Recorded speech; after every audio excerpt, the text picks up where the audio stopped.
monde, j'espère que vous allez bien. Je vous retrouve aujourd'hui pour une intro de vlog lecture un petit peu particulier parce qu'il va s'étendre sur plusieurs mois, voire sur toute l'année, selon ce qui se passe.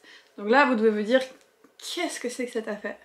Bien en fait, ça vient de 12 lectures par 12 amis. C'est peut-être un template que vous avez beaucoup vu passer sur Instagram où en gros on demande à 12 amis ou personnes de nous recommander des livres pour 2023 pour l'année. Et après on a toute l'année pour lire ces 12 recommandations.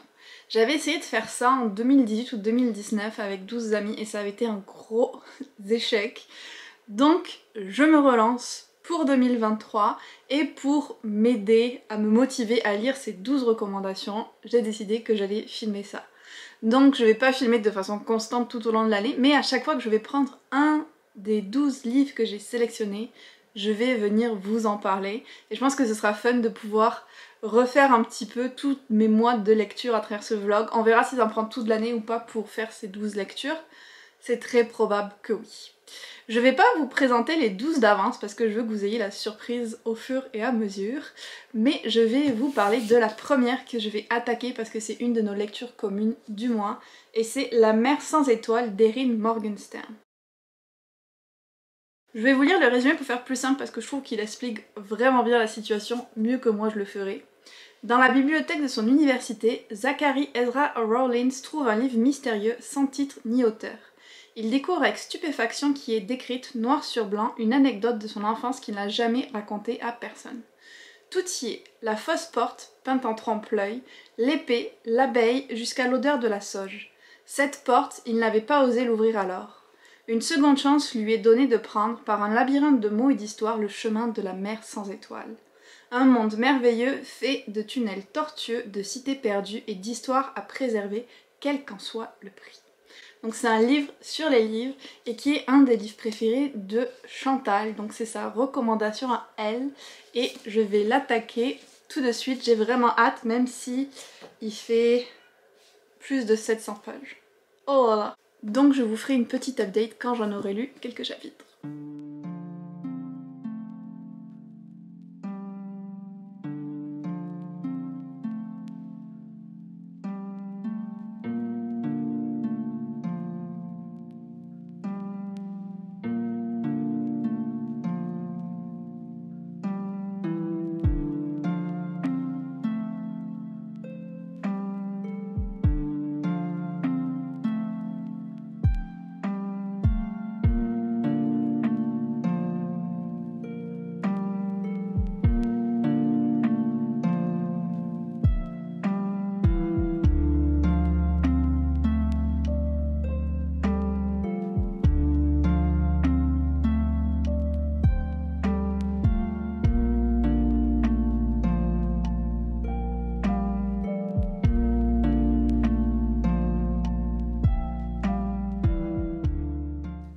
Oh my god, ce livre est tellement génial. Je pense que ça va être un coup de cœur et une de mes meilleures lectures de l'année. Je peux déjà le dire, j'en suis un peu plus du tiers, je pense. Je me suis mis quelques post-it et vous allez voir que je me suis un peu lâchée niveau annotation. Genre j'ai surligné, j'ai entouré des mots, j'ai même fait des petits dessins des fois. J'ai décidé de me lâcher avec ce livre parce que franchement, qu'est-ce qu'il est bien. Il est vraiment trop bien. C'est juste un plaisir, la plume de l'autrice est incroyable, il y a tellement de citations que j'ai relevées que j'aime. Dans le résumé, c'était bien expliqué quand même, on a vraiment ce personnage de Zachary qui trouve un livre qui parle de lui. Et il se trouve que ce livre, certaines personnes veulent le récupérer et donc il va se retrouver embrigadé dans une espèce de société secrète qui est reliée à une bibliothèque magique de la mer sans étoiles. Une bibliothèque qui a des gardiens, qui a des disciples, qui a des gens qui venaient la visiter. On comprend qu'il y a eu des choses qui ont changé. Donc c'est très mystérieux. Qu'est-ce qui s'est passé avec la bibliothèque? Qu'est-ce que c'est les deux factions un petit peu qui se battent? Parce qu'on comprend qu'il y a une faction qui veut défendre l'accès à la bibliothèque avec des portes magiques qu'il y a à travers le monde. Moi j'adore ce concept, comme dans les 10 000 portes de January où on ouvre une porte qui t'amène complètement dans un autre lieu. Et de l'autre côté, il y a les gens qui veulent fermer toutes les portes pour préserver la connaissance qu'il y a dans la bibliothèque mais du coup plus personne n'y aura accès ou très très peu de monde. Donc on a cette espèce de conflit là et Zacharie se trouve complètement au milieu de tout ça. On découvre ce monde magique, il y a des espèces de courses-poursuites, des gens à les sauver, donc il y en a un côté plus action.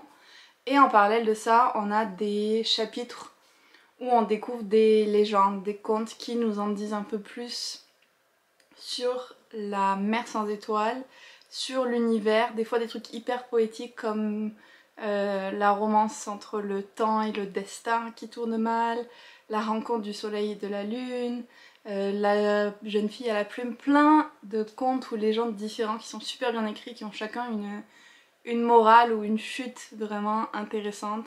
Je me régale à fond avec, puis d'essayer de faire tous les liens avec l'histoire aussi. Donc j'ai lu les 2 premiers livres, les 2 premières parties et top top top pour le moment. Je viens de finir d'annoter La mer sans étoiles, ça m'a pris un petit moment après l'avoir lu parce que pendant que je lisais j'avais pas envie de m'interrompre donc je pliais les pages. Mais là, ça y est, j'ai fini. Ce livre était tellement bien, franchement. Je suis certaine que c'est un de mes livres préférés de 2023. Mais je pense que c'est un de mes livres préférés de au moins les 5 dernières années, voire de ma vie.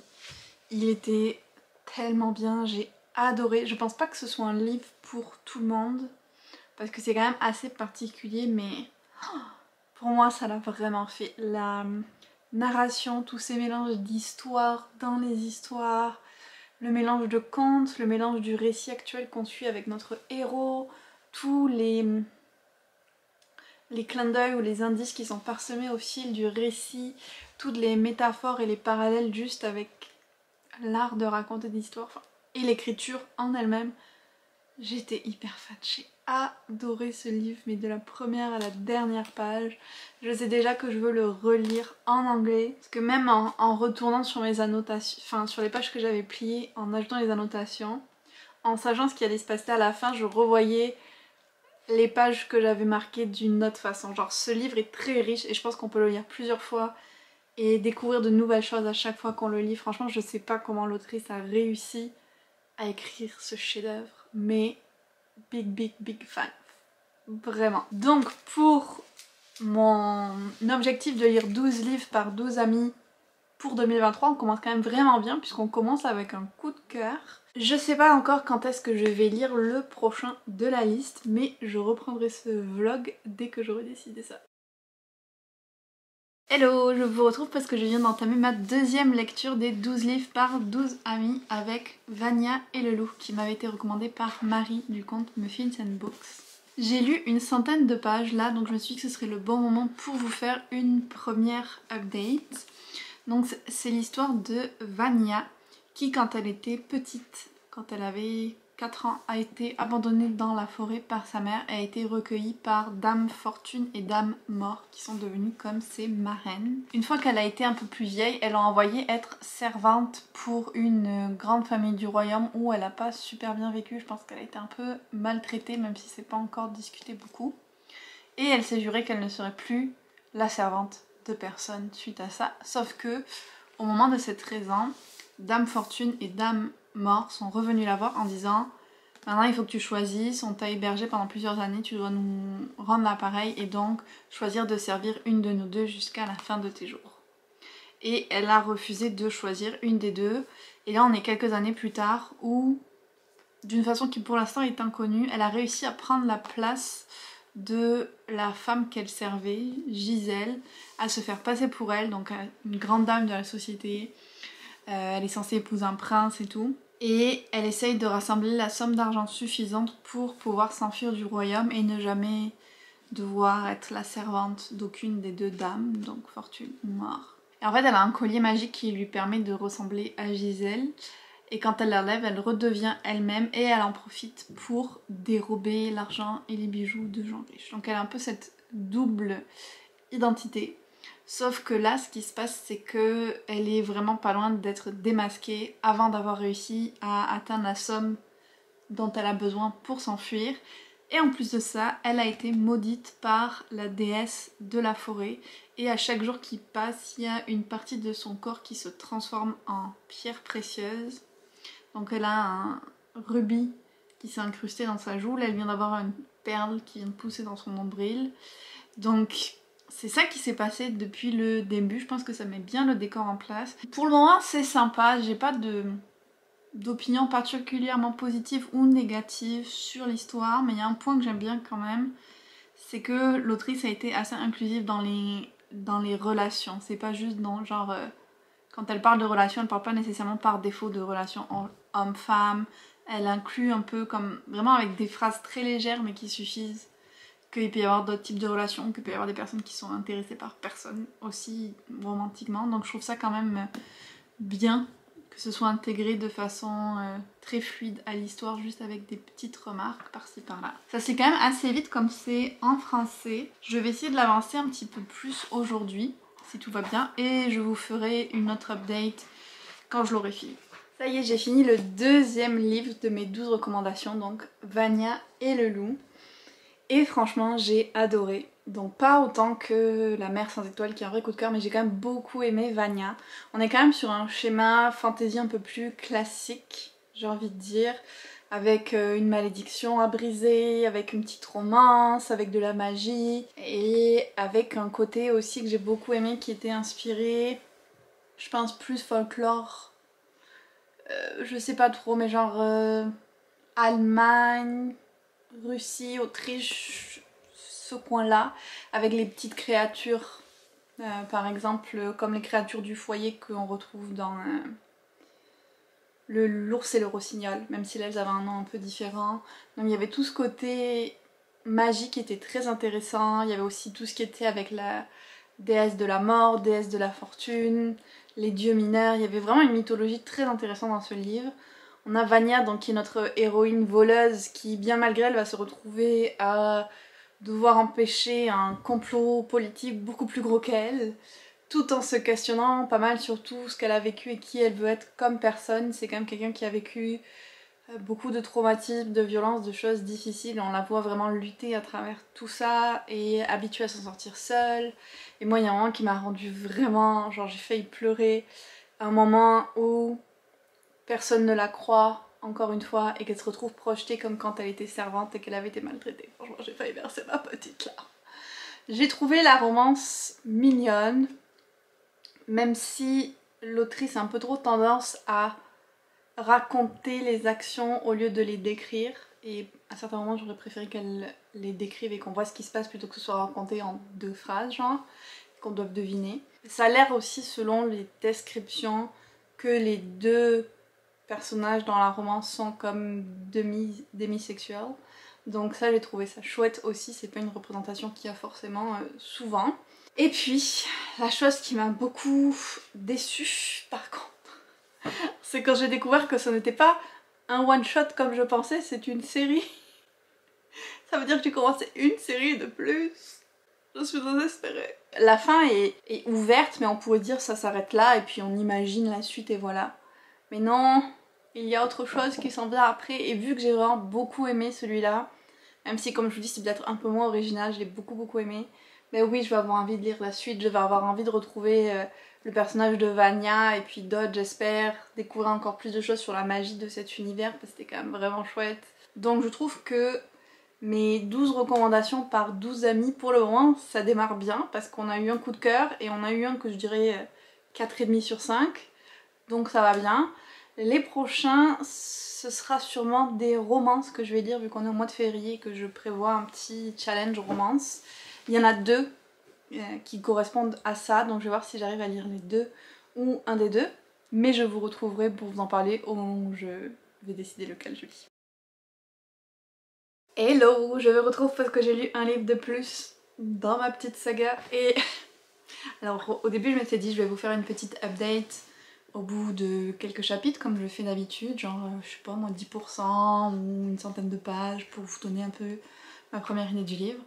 Sauf que j'ai dévoré ce livre en 2 jours et je n'ai pas eu le temps de vous faire une update. Et il s'agit de Always Only You de Chloé Liese, j'ai aucune idée de comment ça se prononce, qui m'avait été recommandée par mon amie Emily. C'est une romance autour du thème du hockey, genre il y a un joueur de hockey dedans, avec un personnage principal féminin qui est sur le spectre de l'autisme et qui a une maladie chronique, qui est la manager des réseaux sociaux d'une équipe de hockey de Los Angeles. Alors hockey Los Angeles, ça fait bizarre, mais c'est ça que c'est. Et à un moment, elle va commencer à voir un des joueurs un peu différemment, commencer à être attirée vers lui. On a aussi des points de vue de sa perspective à lui, on voit que lui il est comme amoureux d'elle depuis des années. Et il y a certains événements qui vont s'enchaîner, qui vont leur permettre de se rapprocher, et puis ils vont commencer à sortir ensemble et tout. Et bon, comme dans toutes les romances, il y a toujours ce third act drama, donc une partie où il y a un truc qui les fait se briser avant qu'ils reviennent ensemble. C'est un classique. Je sais pas vraiment un spoiler. Mais j'ai vraiment adoré cette romance. J'ai trop aimé les personnages. Un petit trigger warning si je veux dire, ça parle beaucoup d'Harry Potter parce que le personnage principal, Frankie, elle est très fan.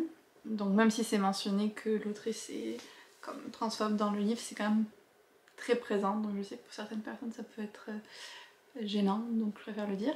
En tout cas, la romance était super bien, genre j'ai trop craqué sur le personnage masculin de Ren.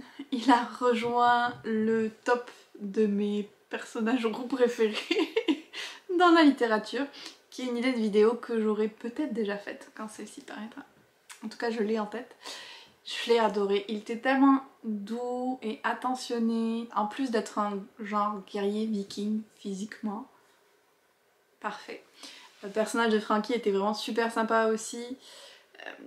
Elle avait des problèmes de confiance dans les autres parce que dit quand on a une maladie chronique, on a vécu des expériences où les gens ont été tannés de nous et ont abandonné. Au bout d'un moment tu deviens un poids pour les gens. Et donc elle a cette peur-là qui la poursuit un peu à travers sa relation avec Ren et qui vient lui mettre des bâtons dans les roues parce qu'elle se dit que ça va être pareil pour lui quand elle a des crises à cause de sa maladie chronique. Puis en plus, comme elle est sur le spectre de l'autisme, elle a certaines réactions qui sont moins habituelles ou elle est moins... Elle a plus de mal des fois à comprendre les émotions des gens et tout. Donc elle a quelques incertitudes, on va dire, comparées à Ren qui lui est juste à fond sur elle, mais qui est vraiment très patient et très doux et juste trop parfait. L'écriture était super sympa et franchement j'étais trop à fond et c'est ça, je l'ai lu en 2 jours donc j'ai pas eu le temps de vraiment faire une mini update, je l'ai juste bouffé. Voilà, mais une très bonne lecture, franchement 5 sur 5 pour une romance, c'était top. Et c'est une série en fait sur la famille Bergman qui ont 7 enfants il me semble, donc il doit y avoir, c'est ça, 7 livres, peut-être c'est 6, en tout cas beaucoup d'enfants.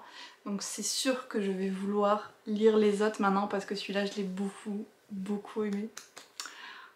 C'était vraiment trop. C'est exactement ce que j'attends d'une romance qui n'est pas une romance what the fuck, on va dire. Il y avait vraiment tout ce que j'aime, l'histoire, les personnages, les scènes un petit peu spicy, le côté à la fois léger, humoristique et puis en même temps des sujets un peu plus profonds. Puis c'est vrai que moi je me reconnais beaucoup dans les discussions autour des maladies chroniques parce que l'anxiété c'est un peu... ça a beaucoup de similarités avec les maladies chroniques et bon, c'est chronique aussi, c'est juste que c'est pas physique.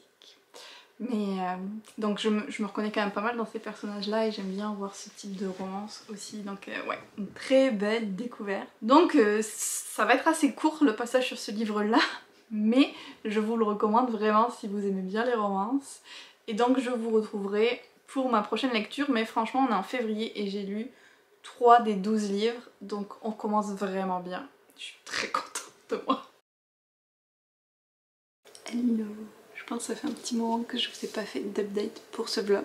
La dernière fois je devais avoir des cheveux, mais j'ai attaqué Nettle and Bone, qui est un livre qui m'a été recommandé par mon amie Kelsey. Ça sort un peu de mon genre habituel parce que ça touche un petit peu à l'horreur, mais j'étais quand même intriguée de le découvrir déjà. J'adore la couverture. Puis T. Kingfisher, c'est une autrice, je pense, dont j'entends beaucoup parler. Elle a fait plusieurs nouveaux livres récemment que j'ai vu passer sur Booktube, sur Booksta, donc j'étais assez intriguée. Et là le concept aussi me plaisait beaucoup vu qu'on est sur une espèce de conte, réécriture de contes de fées assez obscur qui prend certains éléments comme la marraine bonne fée, les princesses destinées à des princes, certains éléments comme les 3 tâches impossibles à faire pour gagner l'amour, des choses comme ça. Donc il y a des éléments, on va dire, structurels de contes de fées qui sont repris et maniés à la sauce T. Kingfisher. Plus particulièrement, on a le personnage de Mara, qui est la 3e fille d'une reine d'un tout petit royaume, qui était pas forcément la plus adaptée des enfants et qui allait dans un couvent pendant que sa sœur aînée épousait le prince du royaume voisin. Puis quand elle est morte, c'est sa 2e sœur qui l'a épousée, donc elle s'est réfugiée au couvent pour attendre de voir si son autre sœur allait mourir et qu'elle allait devoir prendre sa place, et aussi pour l'empêcher d'avoir des enfants avec quelqu'un d'autre au cas où. Donc on a tout ce côté un peu intrigue politique entre les royaumes. Mara est assez heureuse de sa vie au couvent, mais à un moment elle va aller rendre visite à sa sœur qui est enceinte et découvrir que ça se passe pas très bien pour elle. Puis d'autres années passent, elle n'entend pas trop de nouvelles de sa sœur et à un moment elle apprend que sa nièce est morte suite à une fièvre qu'il y a eu en fait dans tout le royaume.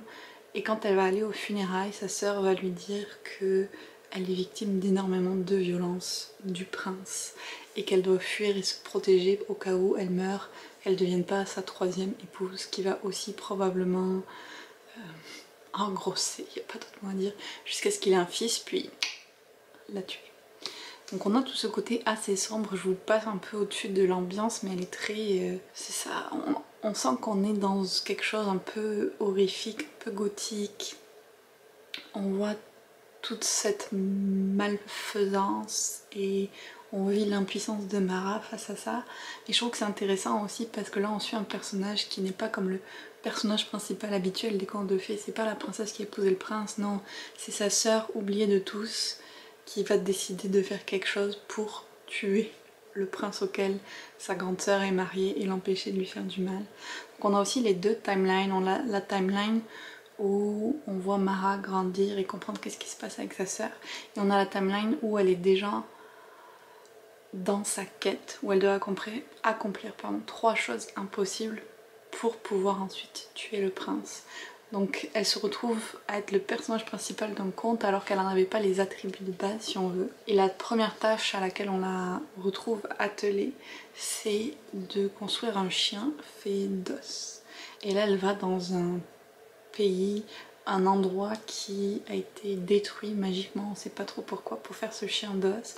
Et ça aussi, toute l'ambiance est très particulière, c'est ça que je retiens le plus de ce livre en fait, c'est cette espèce d'ambiance très sombre, avec en même temps une petite touche d'humour et un côté très conte rapporté que j'aime beaucoup. Donc la narration me plaît, l'histoire me plaît, le personnage aussi, l'ambiance, c'est peut-être pas ce que j'aurais choisi pour le printemps à la base, mais je suis bien plongée dedans quand même. J'ai hâte de le continuer, là il est pas très long, il fait un peu plus de 200 pages et j'en ai lu une 50aine. On est en train d'avoir la perspective dans le passé qui va rejoindre je pense notre point de départ du livre petit à petit. Ça aussi c'est intéressant comment c'est fait. Donc je vais essayer de le continuer et de le finir aujourd'hui, on est un samedi. Donc je travaille pas en tout cas mon daily job. Donc je me dis peut-être que j'aurai le temps de le lire en une journée, ce serait vraiment parfait. Et voilà pour la petite update de début que je voulais vous faire. Franchement ça part très bien et je vous retrouverai quand j'aurai fini pour vous dire mon avis final. C'est la Élise du montage parce que je me suis rendu compte que soit je n'avais pas filmé mon avis final sur ce livre, soit plus probablement il s'est retrouvé supprimé par hasard. Donc très brièvement, j'ai adoré Nettle and Bone, j'ai adoré l'ambiance, les tâches que doit faire l'héroïne, la toute petite romance qu'il y a et la manière dont elle est là, tous les personnages, franchement ça a été une super bonne lecture, presque un 5 étoiles. Il me manquait pas grand chose, je pense que je fais juste ma difficile. Et ça m'a définitivement donné envie de tester d'autres livres de l'autrice. Donc une vraiment très belle découverte. Et juste d'en reparler comme ça me donnerait presque envie de le relire pour vous dire. Voilà. Pour vous ça va faire 1 minute, mais pour moi ça fait des mois et des mois que j'ai pas repris ce vlog. C'est très très lent. J'avais bien commencé l'année avec mon challenge des 12 livres pour 12 amis et puis je sais plus en quel mois c'est que j'ai lu le dernier. Mais nous revoilà en septembre et il m'en reste 7 à lire, je pense. Je suis mal barrée, voilà. Mais je ne renonce pas, j'y crois, je peux encore y arriver. Et d'ailleurs, je vous fais cet update parce que j'ai lu The Roommate. Et là, je veux pas que vous vous disiez t'abuses Elise, tu nous fais des updates qu'une fois que t'as fini le livre, maintenant c'est quoi cette affaire? Alors qu'au début, je pense que La Mer sans étoiles, je vous ai fait des updates hyper souvent.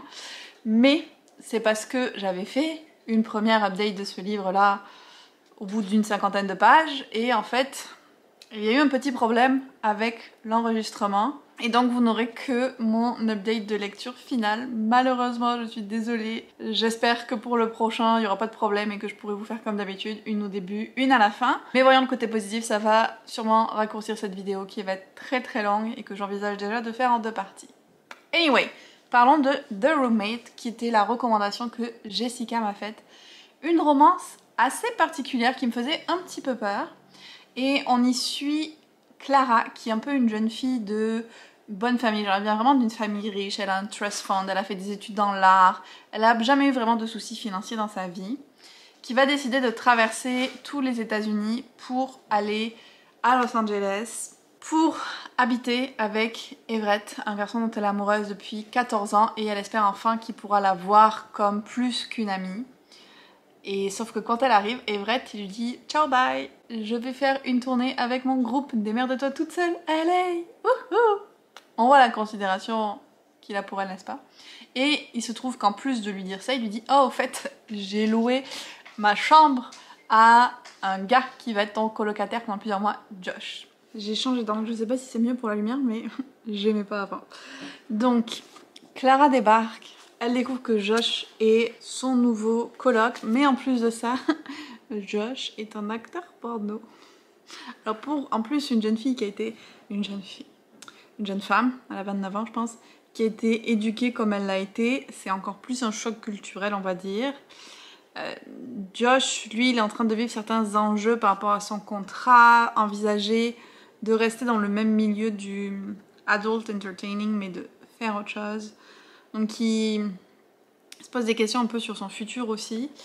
Et ils vont nouer une amitié un petit peu inhabituelle qui rapidement devient with benefits pour différentes raisons. On voit vraiment comment ils se rapprochent au fil des pages et puis ils vont même en venir à travailler sur un business ensemble qu'ils veulent créer. J'aimais beaucoup l'idée qu'il y avait derrière ça et tout. J'aime bien aimer cette lecture. Mais je pense, alors c'est peut-être le concept vraiment, tout ce qui est de... C'est ça, le contexte de l'histoire avec l'industrie porno ou les trucs comme ça qui est un sujet qui me parle moins, même si je trouve qu'il y avait certaines des thématiques qui étaient vraiment intéressantes dans ce livre. Du coup j'ai moins accroché avec l'histoire, j'ai moins accroché avec les personnages. Clara avait, on voit donc ces petits problèmes qu'il a bloqués dans la relation. Josh, il avait aussi... les siens notamment qui pensaient vraiment pas être à la hauteur du fait qu'il avait pas fait d'études, qu'il se sentait pas assez intelligent pour Clara et tout. Puis vraiment ils avaient des moments super cute ensemble. Le projet, comme je vous dis, est hyper intéressant au niveau de comme montrer que les femmes peuvent avoir autant de plaisir que les hommes et tout ça. Et j'aimais beaucoup l'idée. Je pense que c'est des choses qui existent en vrai, qui se sont développées aussi en vrai. Donc ça... c'était très chouette.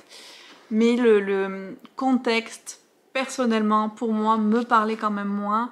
Donc je pense que je lui mettrais un 3,5. Et c'était vraiment pas un mauvais livre. La romance était chouette.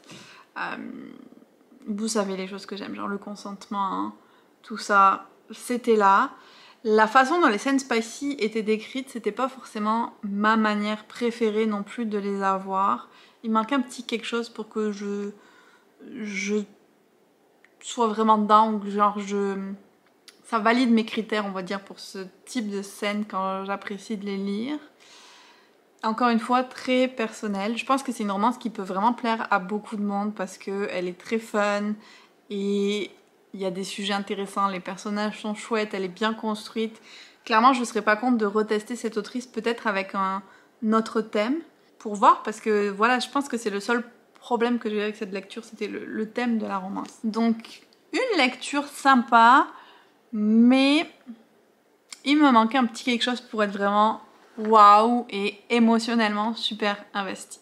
Je pense que ce livre-là était quand même important parce que c'est le 6e sur les 12 que je lis, donc j'en ai lu la moitié. Et je vous retrouverai quand j'aurai lu le prochain qui sera probablement Les Délices de Tokyo, qui est assez court. Donc avec un peu de chance, on va se retrouver toujours en septembre ou début octobre. Je viens d'attaquer le 7e livre de ma sélection. Les Délices de Tokyo de Durian Sukegawa. Je n'ai pas l'habitude de lire de littérature japonaise du tout. Je pense que le seul que j'ai lu c'était Before the Coffee Gets Cold. Et j'avais moyen aimé. Je sais pas si c'est à cause de la traduction, des histoires ou quoi, mais malgré que le concept me plaisait beaucoup, ça n'avait pas fait pour moi. Donc là je retente avec cette recommandation d'Anaïs, qui est un de ses livres préférés. Et j'en ai lu une 50aine de pages. Pour le moment on installe le décor, je sais pas encore trop où ça va aller. Mais on a Toku qui est une vieille dame qui a 76 ans, qui a les doigts tout déformés et tout, et qui va insister pour aller travailler pour Sentaro, qui tient une boutique qui fait des dorayaki. C'est des pâtisseries japonaises avec une pâte de haricots rouges à l'intérieur, et Sentaro en faisait pour sa boutique avec de la pâte de haricots déjà préfaite, donc qui n'était pas super bonne.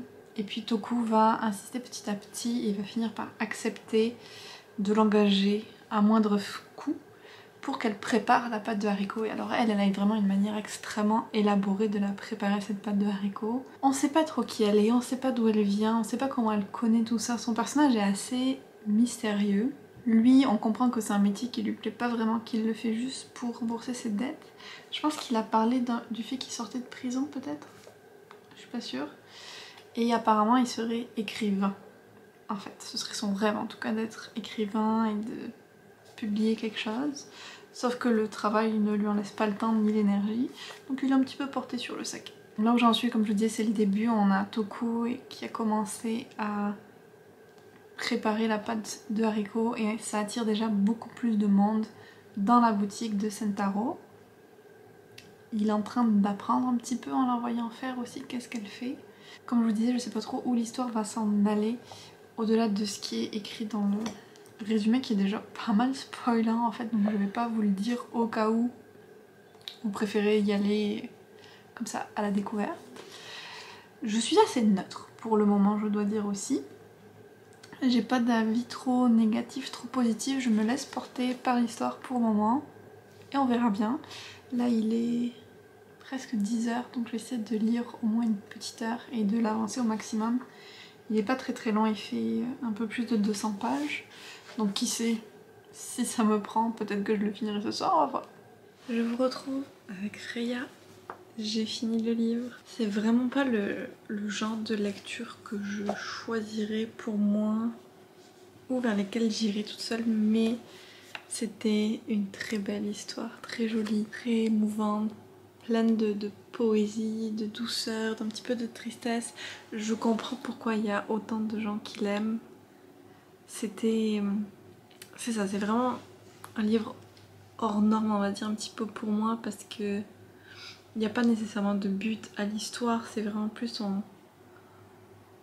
on vit quelque chose avec les personnages, on l'expérimente avec eux, ça a abordé plein de thèmes différents, mais au final c'est un peu comme une... avec beaucoup de douceur, et indirectement c'est une histoire qui pour moi transmettait un message de profiter, d'apprécier la vie et tout ça, et j'ai bien aimé la manière dont c'était fait. C'était une chouette expérience de lecture, même si c'est pas forcément quelque chose que je voudrais reproduire souvent, ou comme je vous disais, le type de lecture vers lequel j'irai de moi-même. Mais je suis contente de l'avoir testé et d'avoir exploré un petit peu plus ce genre littéraire là. Pour conclure, je dirais donc que ce livre ça a été une pause littéraire gourmande et poétique que j'ai vraiment bien appréciée. Plus rien ne m'arrête, j'ai encore commencé un nouveau livre des 12 recommandations. Cette fois-ci, These Hollow Vows, Ces promesses maudites, qui m'a été recommandée par Marion, qui m'avait dit que c'était parfait, je pense, pour les fans de Sarah J. Maas, qu'il y avait des fées, qu'il y avait un triangle amoureux et tout ça.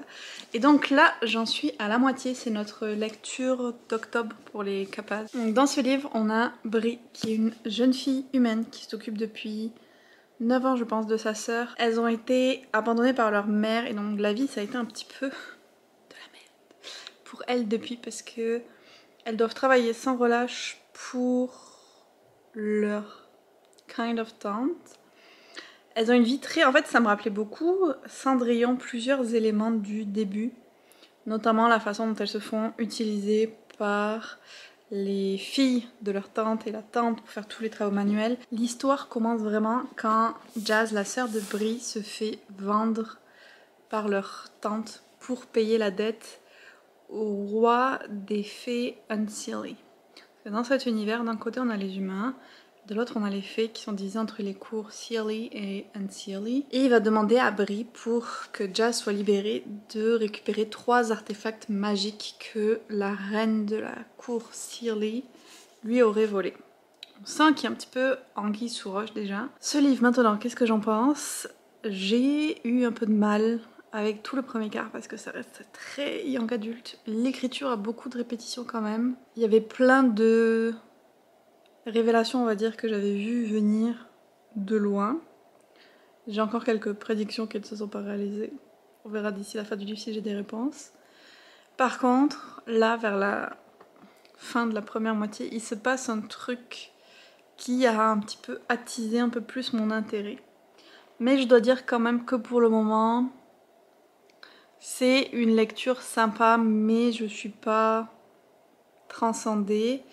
Et c'est possible que si c'était pas notre lecture commune du mois, ou si c'était pas pour ce vlog, j'aurais potentiellement pu peut-être l'abandonner, ou en tout cas j'aurais vraiment hésité à le faire. Ça se lit quand même très très vite. Donc je vais continuer. On verra ce que ça va donner la deuxième moitié. J'espère quand même qu'on aura quelques réponses. Et puis il y a certains éléments un petit peu intéressants. Donc je suis curieuse de voir le développement. Et est-ce que je continuerai après ou pas la série? Je vous dirai tout ça à la prochaine update. J'ai fini These Hollow Vows. Et Marion, je suis trop désolée, mais j'ai pas réussi à accrocher vraiment. Je pense que je suis restée trop... pas découragée, mais pas... En tout cas, j'ai pas connecté avec tout l'aspect young adulte, avec le triangle amoureux, tout ça. Même si l'univers était intéressant, j'ai pas connecté malheureusement. Donc pour moi, ce n'est pas une réussite. Et en même temps, c'est pas sa faute. Genre, j'ai envie de lui mettre un 2 sur 5 personnellement, mais je ne dis pas que c'est ce que le livre vaut, ni ce que objectivement je lui mettrais. C'est très subjectif et parce qu'il y avait l'aspect YA. Mais sinon, dans l'absolu, c'est un bon livre de fantasy young adulte avec des fées. Il y a même un petit côté un petit peu spicy. Je dis comme, est-ce que c'est vraiment du young adulte ça? Donc objectivement, il remplit les critères d'un bon livre de fantasy. Mais pour mon goût personnel, je n'ai pas accroché. Je l'ai lu pas en diagonale, mais peut-être à 45 degrés. Genre j'ai lu beaucoup les dialogues et beaucoup moins le reste. Alors je l'ai fini. J'ai une de mes Patreons très gentiment qui m'a raconté ce qui se passait dans le deuxième tome pour que j'ai la réponse à un des points un peu intrigants, on va dire, de l'histoire. Mais voilà, malheureusement, celui-là ne sera pas une success story. Ce sont des choses qui arrivent. Et puis, je vais pouvoir passer au prochain de ma liste. Je ne sais pas encore qu'est-ce que ça va être. Il m'en reste plus beaucoup. Ok, je pense que je vais prendre Archer's Voice. Ça y est, on arrive enfin à la conclusion, ou presque, de ce vlog, parce que je vais lire ma dernière lecture sur les 12. J'aurais pas lu les 12, mais j'en aurais quand même lu une bonne partie. Comme vous voyez, je me réveille, alors c'est la fête dans mes cheveux. J'avais envie de vous faire cette update maintenant, parce que je veux vraiment continuer le livre au maximum. Je suis à fond dans la lecture. Il s'agit de Archer's Voice de Mia Sheridan, qui est la lecture qui m'a été recommandée par Erika, Chill Riri. Et franchement, c'est une bonne surprise pour le moment. J'aime beaucoup. Il y a certains trucs que je trouve un peu trop trauma porn. Genre les personnages ont vraiment vécu de la grosse merde dans leur vie. Et à un moment, t'es comme, faut que ça s'arrête là. C'est un peu beaucoup. Est-ce qu'il y avait besoin d'en faire autant? Voilà, après c'est pour nous faire vivre les émotions encore plus intensément. Je trouve que c'est un peu trop. Je vais vous raconter quand même le pitch. Ma voix a décidé de faire je sais pas quoi. Ça m'arrive le matin des fois. Dans le premier chapitre, en fait, on a le personnage d'Archer qui a 7 ans et qui vit quelque chose. On comprend que sa vie n'est pas facile et qu'il va se passer quelque chose de dramatique, même si on n'y assiste pas. Saut dans le temps, quand il a un peu plus d'une vingtaine d'années, je pense, et le personnage de Brie entre en scène. Le prochain chapitre, c'est sur le point de vue de Brie, une jeune fille qui vient s'installer dans la même ville qu'Archer Pellion, dans le Maine. Ça, je trouvais ça très cool que ça se fasse dans le Maine. Et donc, elle s'installe dans cette ville pour un temps indéterminé, et on comprend qu'elle aussi a vécu quelque chose d'extrêmement traumatique qu'elle cherche à fuir. Au fur et à mesure des chapitres, on va comprendre qu'est-ce qui est arrivé un peu à chacun des deux, qu'est-ce qui les a blessés à ce point-là. Parce que Archer, lui, quand on le retrouve adulte, il est comme barbu très long, cheveux très longs, les vêtements mal sapés, il ne parle à personne, et on apprend que toute sa famille est morte dans des circonstances étranges, et qu'il est devenu un peu un homme totalement isolé dans le village. Il sort quasiment jamais de chez lui, les gens lui parlent pas, il parle pas aux gens, et il a plus de voix. Donc on sait pas s'il est devenu sourd ou s'il a perdu sa voix d'une certaine façon, mais il ne parle plus aux gens. Et petit à petit, Brie et lui vont réussir à se rapprocher, parce que, énorme coïncidence, Brie connaît le langage des signes parce que son père était sourd. Donc ils communiquent pas mal comme ça, il va leur arriver des petites choses. On est dans la tête de chacun, donc on en apprend sur eux, on en apprend sur comment ils perçoivent l'autre. Et j'aime vraiment bien. Il y a eu... Alors, Erika avait déjà annoté une partie du livre. Elle m'a donné l'autorisation de rajouter des annotations moi aussi, parce qu'il y a des passages que je trouvais quand même vraiment beaux. L'écriture est donc vraiment très belle par endroits, et il y a d'autres moments où par contre il y a vraiment des répétitions énormes, et je suis comme... C'est ma pet peeve, les répétitions, j'aime vraiment pas ça, donc je les remarque. J'aime bien le personnage de Brie, le personnage d'Archer. Écoutez, je ne sais pas ce qu'on a avec les personnages masculins torturés qu'on veut sauver, je sais pas pourquoi ça provoque ce genre d'émotion chez beaucoup de personnes, je ne sais pas, mais je fais partie de ces personnes, et t'es comme ému par Archer, t'es ému parce que tu vois des choses qui lui sont arrivées, tu vois la personne qu'il est malgré ça, c'est comme... Ça ne gâche rien qu'il soit très beau, bien entendu, très musclé, n'est-ce pas? Au-delà de leur rapprochement à tous les deux, Brie se fait une place dans la ville. Elle rencontre plusieurs personnes, certains que je trouve vraiment très attachantes, et un autre qui est Travis, qui est le chef de la police, et qui est le cousin de Archer. Et alors lui, il est plein de red flags, sous son apparence de beau gosse qui flirte un peu avec tout le monde, qui s'entend bien avec tout le monde. There's something rotten in him. Et je crains ce qui va se passer d'ici la fin du livre. Et surtout qu'Erika m'a dit qu'il y avait des petits trucs qui arrivaient encore. Et je suis comme... Oh, pourquoi ils peuvent pas juste être heureux avec tout ce qu'ils ont déjà vécu? Vous voyez, quand je vous disais un peu le côté trauma porn, c'est un peu ça. Donc on va voir. Mais pour le moment, je passe un bon moment. Ça se lit vite. J'ai lu un peu plus d'une centaine de pages dans les reading sprints que je faisais hier. Parce que là, pour vous replacer, on a au moment où je fais le readathon du Call Winter Challenge. Là, je vais avoir un reading sprint avec mes Patreons, durant lequel je vais continuer un max le livre.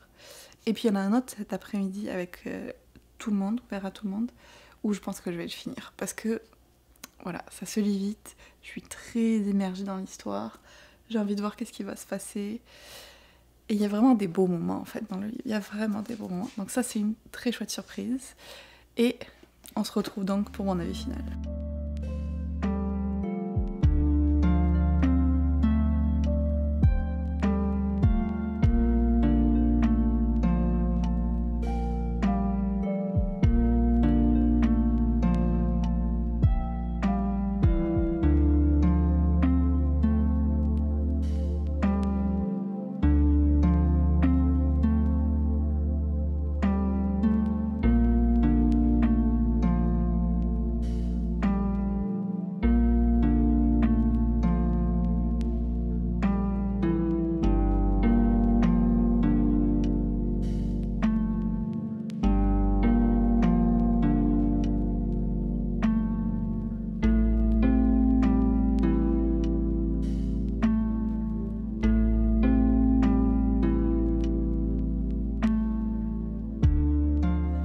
Ça y est, j'ai fini Archer's Voice qui va être le dernier livre de ce vlog. Et j'ai été à fond jusqu'à la fin. Franchement, j'ai vécu tellement d'émotions avec ce livre. C'est ça que j'aime souvent avec les romances en particulier, même les romantaisies. C'est que je suis à fond émotionnellement, genre quand il y a des moments de tension, je suis comme oh et tout. J'adore ça. Et c'était le cas dans ce livre-là. J'étais vraiment à fond et hyper émotionnelle. Maintenant, avec les jours, je me suis quand même vraiment calmée. Et je suis très contente de l'avoir lu quand même, au point que je me suis acheté une copie que je vais pouvoir annoter pour moi aussi, parce que quand même, j'étais extrêmement touchée par le personnage de Archer, qui, à bien des égards, a tout de l'homme idéal, presque j'ai envie de dire, dans le sens qu'il a ce passé torturé, mais qui va aller mieux d'une façon quand même relativement facile, qui selon moi aurait peut-être nécessité une aide professionnelle, mais on est dans une romance. Donc il est très beau, genre très très beau, c'est bien insisté là-dessus. Il a une hygiène dentaire nickel, et ça, so sexy. L'hygiène dentaire, so sexy. Puis il est juste tellement attentionné envers Brie, franchement, c'était trop bien, c'était trop bien. Alors il y a quand même des éléments un peu clichés et stéréotypes des romances que j'aime moins. Notamment le côté love heals trauma, c'est vraiment quelque chose que j'ai du mal. Donc le fait que d'être amoureux, d'être en relation avec quelqu'un, ça va te faire aller mieux de tous les traumatismes vraiment graves dans ce livre-là que tu as vécu. Je suis pas spécialement fan de cette trope-là de romance. Au niveau des scènes spicy aussi, on avait quand même pas mal de clichés. Notamment, encore une fois, cette histoire de protection, genre. C'est pas compliqué à intégrer dans une scène, plutôt que d'en parler après et de considérer seulement le côté enceinte. C'est pas que pour être enceinte qu'on se protège. On se protège pour pas attraper de maladie aussi. Il me semble que c'est important. Voilà, c'est toujours une petite frustration que j'ai. Je préférais qu'il y ait une meilleure représentation à ce niveau, genre plus réalistique, parce que je pense que c'est important de souligner que oui, il faut se protéger.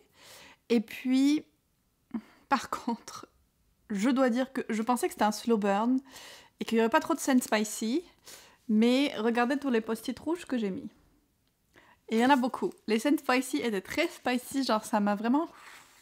Elles étaient bien écrites. J'ai beaucoup aimé la façon dont elles étaient écrites. Le personnage de Brie, je l'admire beaucoup dans sa façon qu'elle a de... Malgré ce qu'elle a vécu, au final, rester très ouverte aux autres et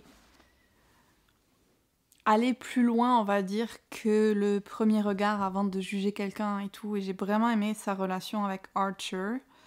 Lui, il avait vraiment des difficultés plus profondes, mais au moins il s'en rendait compte. Et il y avait quand même de la communication entre les deux tout au long. À la fin, il y avait du drama en plus que je pense n'était pas nécessairement. On aurait pu s'en passer. Et ça, Erika me l'avait dit et j'ai bien reconnu, je pense, les moments qu'elle voulait dire. Je le savais que ça allait arriver depuis le début du livre, mais on aurait quand même pu faire ça. Il y avait vraiment des choses qui m'ont beaucoup émue, des belles phrases. Comme je vous disais, c'est ça qui est étrange, c'est qu'elle fait des très belles phrases, Mia Sheridan, puis d'autres phrases qui sont vraiment avec des répétitions. Je suis comme... Quelqu'un n'a pas relu ça, franchement. Il y a beaucoup de choses qui m'ont plu dans cette romance quand même, de façon globale, malgré ces petites frustrations. Le sentiment avec lequel je ressors au final, c'est que j'étais à fond, que j'ai aimé les personnages, que j'ai aimé les scènes spicy, leur histoire, même si un peu trop sur le trauma, comme je vous disais, puis un peu dans certains clichés de la romance, notamment niveau physique, niveau des scènes spicy et tout. Mais tout ça pris en compte, je pense que je mettrais un 4,5 sur 5 parce que vraiment, j'étais à fond quand je le lisais. Et c'est un peu le meilleur feeling qu'on peut avoir en lisant un livre, je trouve. Voilà, tout simplement. Ça veut dire aussi qu'on arrive à la fin de ce vlog et j'ai récupéré mon reading journal pour faire un petit classement, on va dire, des 9 livres sur 12 que j'ai lus. Franchement, je suis très contente. Ça fait quand même 3/4. On est pas mal. Déjà, je veux quand même souligner qu'il y a plus de la moitié des livres qui ont été des très bonnes lectures. Donc les recommandations, ça a bien fonctionné pour moi. Le moins bon, je suis désolée Marion, je pense que ça va être This Hollow Vows. Parce que c'était beaucoup trop young adulte pour moi. J'ai pas réussi à accrocher du tout avec l'histoire. Ensuite, je mettrai Les délices de Tokyo. Je pense que c'est juste... Je peux apprécier la beauté du livre, la beauté de l'histoire. Je pense juste que c'est pas le genre de livre que je suis habituée à lire et que personnellement j'apprécie. Mais je comprends l'attrait que peut avoir ce genre de livre. Ensuite, je mettrai The Roommate de Rosie Danan, que j'ai bien aimé en termes de romance, mais je pense que le sujet de fond du livre, pareil, c'était pas nécessairement quelque chose qui me parlait, donc j'ai moins accroché. Par contre, je me suis acheté un autre livre de l'autrice dans un thème qui me plaît beaucoup plus, donc on pourra comparer ce que ça donne. Donc là, on était, on va dire, bon, This Hollow Valves en 2, Les Délices de Tokyo, The Roommate 3,5. Ensuite, on passe dans le haut du panier. Franchement, les 6 qui restent, ça va être difficile parce que tous, je les ai beaucoup aimés. Donc, on va dire que ça va être tous du 4,5 sur 5. Je peux pas les classer. Donc, on a Half a Soul, Nettle and Bone, Archer's Voice, Vanya et le loup, Always Only You. Ceux-là, là, je les ai tous adorés, franchement. Que des très bonnes lectures. Mais j'ai pas le choix de mettre en haut 5 sur 5, cœur, La mer sans étoiles, qui a été ma lecture préférée de 2023, que je veux relire un jour. Je l'ai tellement aimée, genre une de mes meilleures lectures des 10 dernières années, honnêtement. Donc, un gros merci Chantal pour cette recommandation qui a changé ma vie de lectrice. Et sur ce petit classement, sur ces bonnes paroles, je vais conclure ce vlog qui, à mon avis, est très long. J'espère que ça vous aura plu un peu ce format différent parce que vous me suivez vraiment à travers toute l'année. N'hésitez pas à me dire en commentaire s'il y a certains de ces livres qui vous tentent ou que vous avez déjà lu. Si vous êtes arrivé jusqu'à la fin, mettez un emoji mer, en rappel de la mer sans étoiles. Ou vague. Vous voyez lequel je veux dire, puis je le mettrai là aussi. Et bravo d'être arrivé jusqu'au bout de ce très long vlog. Je vous dis sur ce, à très bientôt dans une nouvelle vidéo.